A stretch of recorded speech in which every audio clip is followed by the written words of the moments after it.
নমস্কার বন্ধুরা, আমাদের ইউটিউব চ্যানেলে আপনাকে স্বাগত জানাই।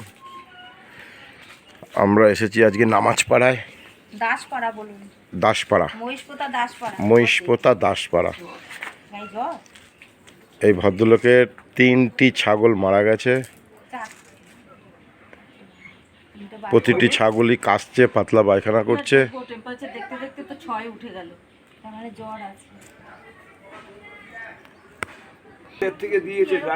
মানে জ্বরটা কাশি টাশি কিচ্ছু হয়নি, এই জন্য তো বুঝতে পারিনি। খাবার দাবার দেওয়ার কোনো ছাগল এনেছেন পঞ্চায়েতের থেকে, বিডিও অফিস থেকে, তখন দিন নিয়েছে। লাস্টে 50 টাকা বললো, দিতে হবে না।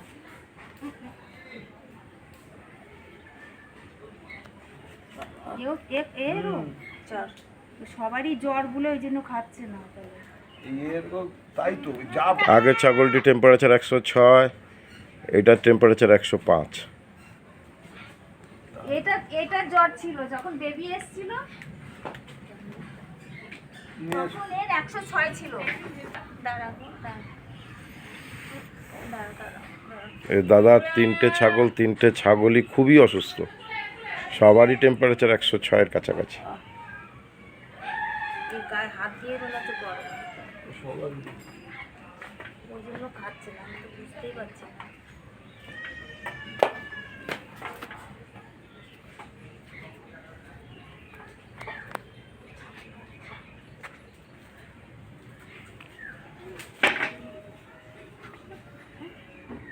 শক্ত খোসা খোসা উঠে গেছে।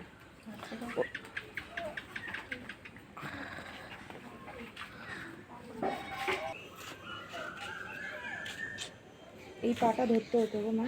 না না, ঠিক আছে, এটা বুঝি না তো।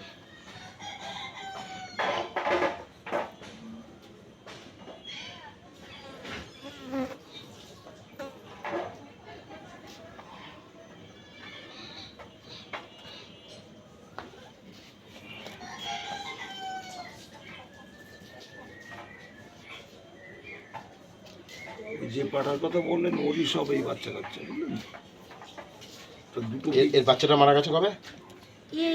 পরশু দিন থেকে আর 3 দিন আগে। কতদিন হয়েছিল বাচ্চা দিয়েছে? 5-7 দিন হয়ে গেছে। ধরবো না, ছেড়ে দেবো? না, ধরে রাখুন, গলাটা টান করে রাখবেন না। ওই যে দেখছেন না কেমন বাচ্চাও ওইরকম পায়খানা করতে। দুধগুলো দেখুন না কিরকম দুধ বেরোচ্ছে। দুধ না ইনফেকশন? সে আপনারা জানেন না, এখন আগে জানবে, তারপর তো ট্রিটমেন্ট করবে। আপনি ওই টুলটা বসুন না, ওই ডাক্তারবাবুকে টুলটা, হ্যাঁ ওই টুলটা বসতে। পুজ বেরোচ্ছে, পুজ। এই যে পুজ, এটা ওটে বসুন। তো যন্ত্রণা না, এই যে পুজ বেরোচ্ছে, এটা কি দুধ নাকি? জমে গেছে।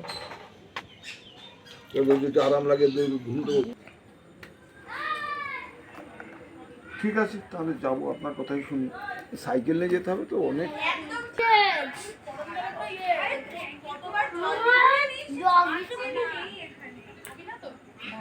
What is this?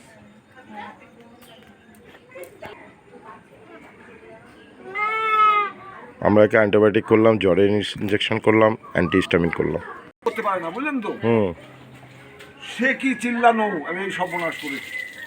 3000 টাকায় দিয়ে দিলাম দুটো, একটা ছেলে একটা মেয়ে। এ সাপ দিয়েছে অনেক।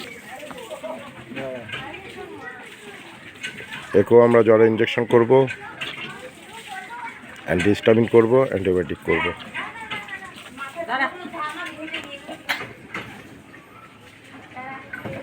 আমাদের চ্যানেলটি যদি আপনাদের ভালো লাগে, পছন্দ হয়, তাহলে প্রচুর পরিমাণে সাবস্ক্রাইব করবেন, লাইক করবেন, শেয়ার করবেন।